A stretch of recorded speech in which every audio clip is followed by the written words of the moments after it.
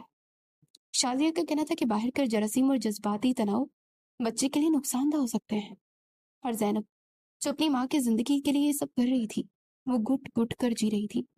اس دن وہ کئی دن باہر اپنی دوائیاں اور سلپس دیے جاتے جو شازیہ خود اپنی نگرانی میں کھلواتی۔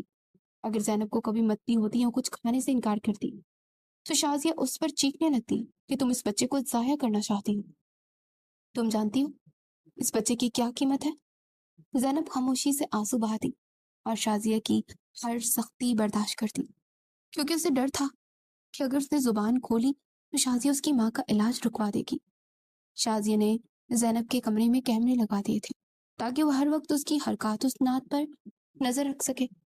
اسے سے کسی سے بات کرنے یا فون استعمال کرنے کی بھی اجازت نہیں تھی۔ میں جب کبھی زینب کے پاس جاتا تو مجھ سے لپٹ کر رونے لگتی اور پوچھتی کہ شازیہ مجھ سے اتنی نفرت کیوں کرتی ہے؟ میں نے ان کا کیا بگاڑا ہے؟ میں اسے کیا جواب دیتا؟ میں خود اس قید خانے کا ایک قیدی تھا جس کی چابی شازیہ کے ہاتھ میں تھی۔ زینب کا حمل جیسے جیسے بڑھتا گیا، شازیہ کی دیوانگی بھی بڑھتی گئی۔ اسے زینب کے لیے ایک نرس مقرر کر دی تھی جو 24 گھنٹے اس کے ساتھ رہتی اور زینب کی زندگی ایک روبوٹ جیسی ہو کر رہ گئی تھی۔ وہ اکثر کھڑکی سے باہر آسمان کو دیکھتی اور اپنے آنے والے بچے سے باتیں کرتی کہ جب تم آؤ گے تو میری زندگی بدل جائے گی۔ وہ معصوم یہ سوچ کر خوش ہوتی تھی کہ بچہ پیدا ہوگا تو شازیہ کی سختی ختم ہو جائے گی اور وہ اپنے بچے کے ساتھ ایک نئی زندگی شروع کرے گی۔ اسے کیا معلوم تھا کہ شازیہ تو اس دن کا انتظار کر رہی تھی کہ جب وہ بچہ چھین کر زینب کو دھکے دے کر گھر سے باہر نکال دے گی۔ جو 9 ماہ کا عرصہ مکمل ہونے کے قریب آ رہا تھا، شازیہ نے اسپتال میں تمام انتظامات مکمل کر لیے تھے۔ اس نے ڈاکٹروں کو بھاری رقم دے رکھی تھی اور ہر کاغذ پر اپنا نام لکھوایا ہوا تھا۔ اس نے ایک بار پھر مجھے بلا کر وہ طلاق نامہ دکھایا اور یاد دلایا کہ جیسے ہی بچہ پیدا ہو میں اپنے دستخط شدہ کاغذ زینب کو تھمائے۔ میں نے دیکھا کہ شازیہ کی آنکھوں میں ممتا نہیں بلکہ ایک جنونی فتح کی چمک تھی، جیسے وہ کوئی جنگ جیتنے والی ہو۔ 8واں مہینہ شروع ہوتے ہی شازیہ کی بے چینی انتہا کو پہنچ چکی تھی۔ وہ ہر وقت زینب کے سر پر سوار رہتی اور اسے ذرا بھی ہلنے جلنے نہ دیتی، جبکہ زینب کی طبیعت دن بدن خراب ہو رہی تھی۔ شاید ان پابندیوں کی وجہ سے وہ کھل کر سانس بھی نہیں لے پا رہی تھی، اس لیے اس سے ہر وقت گھبراہٹ اور بے چینی رہتی تھی۔ ایک شام زینب کمرے میں اکیلی تھی اور اسے شدید پیاس محسوس ہوئی۔ اس نے نرس کو آواز دی مگر نرس شاید کچن میں تھی۔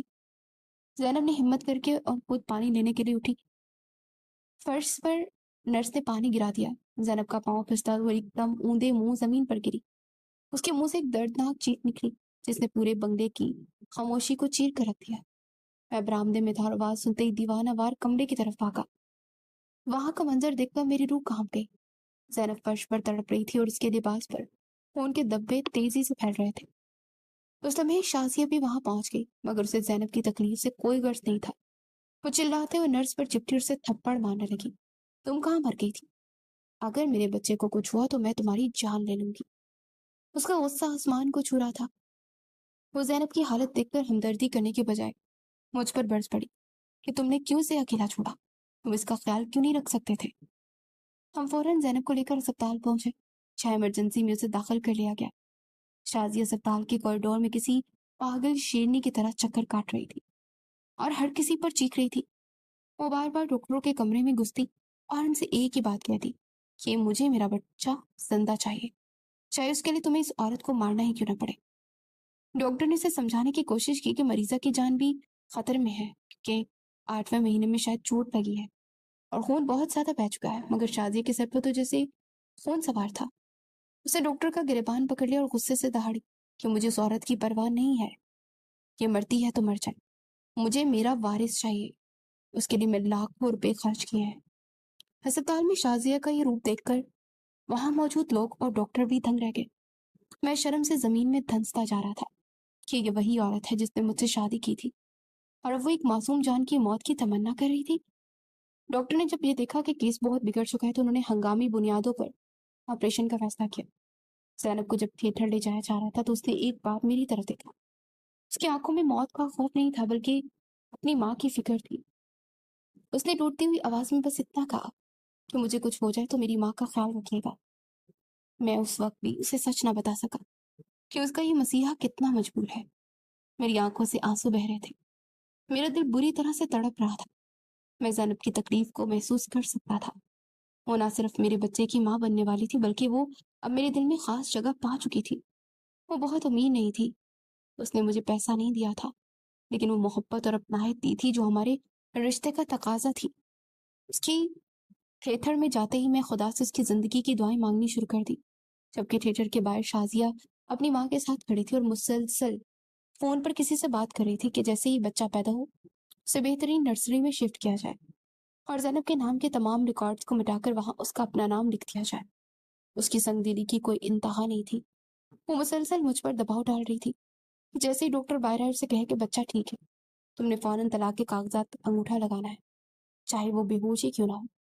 اس وقت مجھے پہلی بار احساس ہوا کہ میں نے دولت کی ہوس میں کس بلا سے رشتہ جوڑ لیا ہے، جس میں انسانیت نام کی کوئی چیز نہیں، صرف دنیا کی نظروں میں سرخرو ہونا چاہتی تھی، اپنی محرومیوں کو مٹا کر خود کو مکمل کرنا چاہتی تھی۔ کئی گھنٹوں کے انتظار کے بعد آپریشن تھیٹر کا دروازہ کھلا اور ڈاکٹر باہر آئی۔ اس کا چہرہ پسینے سے شرابور تھا اور آنکھوں میں ایک عجیب سی پریشانی تھی۔ شازیہ لپک کر اس کے پاس گئی اور پوچھا کہ میرا بچہ کہاں ہے؟ ڈاکٹر نے ایک لمبی سانس لی اور شازیہ کو نظر انداز کرتے میری طرف دیکھا۔ اس نے کہا بچہ تو ہو گیا ہے لیکن پری میچور ڈلیوری ہے اور اوپر سے اسے چوٹ بھی لگی ہے جس کی وجہ سے اس کی حالت بہت نازک ہے۔ شازیہ نے چیخ کر کہا کیا مطلب نازک ہے؟ اسے مشین میں رکھیں، اسے دنیا کا مہنگا ترین علاج دیں۔ ڈاکٹر نے سنجیدگی سے کہا کہ اسے کسی مشین یا مہنگی دوا کی ضرورت نہیں، اس بچے کو ایک ایسی پیدائشی پیچیدگی ہوئی ہے جسے ہم میڈیکل کی زبان میں ریسپائریٹری ڈسٹریس اور شدید امینیو ڈیفیشنسی کہتے ہیں۔ اس بچے کا جسم بیرونی درجہ حرارت برداشت نہیں کر پا رہا۔ اسے بچانے کا صرف ایک ہی طریقہ ہے اور وہ ہے کینگرو مدر کیئر۔ شازیہ نے حیرت سے پوچھا یہ کیا ہوتا ہے؟ ڈاکٹر نے جواب دیا کہ اس بچے کو اگلے کئی مہینوں تک 24 گھنٹے اپنی سگی ماں کے سینے سے لگ کر رہنا ہوگا۔ سگی ماں کے دل کی دھڑکن اور اس کے جسم کی مخصوص تپشیں اس کے پھیپھڑوں کو کام کرنے کے قابل بنا سکتی ہے۔ اگر اسے 1 گھنٹے کے لیے بھی سبھی ماں کے لمس سے دور کیا گیا تو یہ دم توڑ دے گا۔ یہ سنتے ہی شازیہ کے پیروں تلے سے زمین نکل گئی۔ وہ بچہ جسے وہ محض ایک کھلونا سمجھ کر خریدنا چاہتی تھی، اپنی ہر سانس کے لیے اسے زینب کا محتاج تھا، جسے شازیہ نے اپنی تھوڑی دیر پہلے مرنے کے لیے چھوڑ دیا تھا۔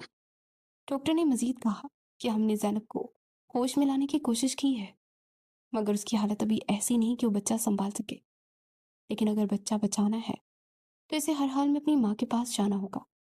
شازیہ جو ابھی تک زینب کی موت کی دعائیں مانگ رہی تھی اب تڑپ کر ڈاکٹر کے پاؤں میں گر گئی کہ کسی طرح زینب کو بچا لے، کیونکہ اگر زینب مر گئی تو اس کا وارث بھی مر جائے گا۔ قدرت کا انتقام کتنا کڑا تھا۔ ایک مغرور عورت اپنی انا کی تسکین کے لیے جس ممتا کو پیروں تلے روننا چاہتی تھی، اب وہی عورت اسے ممتا کی بھیک مانگ رہی تھی۔ میں نے جیب میں ہاتھ ڈالا تو وہ طلاق نامہ اب مجھے اپنی موت کا پروانہ لگ رہا تھا۔ میں نے زینب کے کمرے کی طرف قدم بڑھائے جہاں وہ زندگی اور موت کی جنگ لڑ رہی تھی، اور اس کے سینے پر وہ چھوٹا سا معصوم وجود پڑا تھا جو اپنی بقا کے لیے اپنی ماں کی تپش لے رہا تھا۔ اس میں مجھے احساس ہو رہا تھا کہ انسان چاہے کتنا ہی بڑا منصوبہ کیوں نہ بنا لے، آخری فیصلہ ہمیشہ اوپر والے کا ہوتا ہے۔ قدرت نے شازیہ کے سامنے ایک ایسا آئینہ رکھا جس میں اسے اپنی اوقات صاف نظر آ رہی تھی۔ وہ بچہ جو اس کے لیے صرف اپنی انا کی تسکین کا ایک ذریعہ تھا اب ایک ایسی ڈور سے بن چکا تھا جسے کینچی سے نہیں کاٹا جا سکتا تھا۔ ڈاکٹر کی ہدایت کے مطابق زینب اور بچے کا ایک ہی کمرے میں رکھا گیا۔ زینب کے جسم کی تپش اس معصوم کے لیے زندگی کی حرارت بھر گئی۔ دھیرے دھیرے دن گزرنے لگے اور زینب کی طبیعت سنبھلنے لگی۔ وہ اب تک اس بات سے بے خبر تھی کہ اس کی زندگی کا سودا ہو چکا ہے اور اسے طلاق دینے کی تیاری مکمل تھی، بس وہ تو بچے کے سینے سے لگائی ایک عجیب سی سرشاری میں مگن رہتی۔ لیکن شازیہ کی بے چینی کا عالم یہ تھا کہ وہ ہر لمحہ اسے کمرے کے باہر چکر کاٹتی۔ اسے اس بات کا ڈر نہیں تھا کہ زینب کو تکلیف ہے،